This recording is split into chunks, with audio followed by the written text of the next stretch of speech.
C'est vrai qu'on a vu au fil des années se durcir un peu les règles au niveau international. On a vu également la donnée vraiment infuser tous les secteurs, impacter un certain nombre de domaines stratégiques, que ce soit la défense, que ce soit la santé, que ce soit même la mobilité, qui est en réalité un secteur stratégique, on ne s'en rend pas forcément compte. Et puis on a vu des textes émerger aux États-Unis, comme le Cloud Act, qui a commencé à nous questionner. Du coup, on s'est demandé, est-ce que vraiment nos données sont en totale sécurité?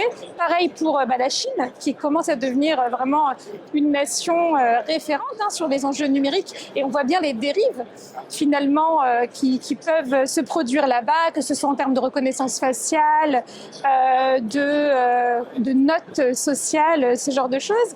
Et donc, on s'est posé la question finalement de comment aider en fait à l'émergence d'un numérique vraiment propre à nos valeurs à nous, Européens. Donc, à savoir un numérique qui protège nos données, un numérique également qui se fait au service de la protection de nos libertés individuelles. Et puis, comment surtout aider nos entreprises françaises et européennes en fait à concurrencer les acteurs extraterritoriaux qui aujourd'hui jouissent malgré tout d'un monopole conséquent. On s'est rendu compte qu'au sein des collectivités, le niveau de compréhension des enjeux était très disparate, à la fois selon le type de collectivité, mais aussi selon les équipes en place. Forcément, il y a des équipes plus jeunes, peut-être plus agiles, qui comprennent mieux ces enjeux, et des équipes peut-être un peu plus installées, qui ont un peu de mal avec la transition. Et on s'est aussi rendu compte qu'au sein des équipes intéressées, il pouvait y avoir une incompréhension sur ce qui était finalement une solution protectrice des données souveraines et on s'est rendu compte que ces collectivités étaient demandeuses en fait finalement d'un mode d'emploi.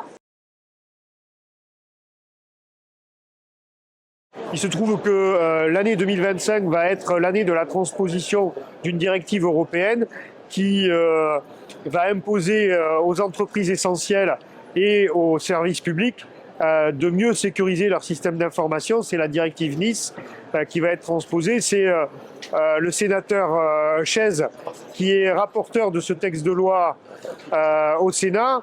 Ça tombe bien, il est notre vice-président à la FNCCR. Donc on sera en première ligne pour voir un petit peu comment la transposition se fait. Et nous, on espère bien qu'il y aura de la surtransposition de manière à avoir une législation sur la cybersécurité qui soit suffisamment costaud pour sécuriser l'ensemble des dispositifs, évidemment.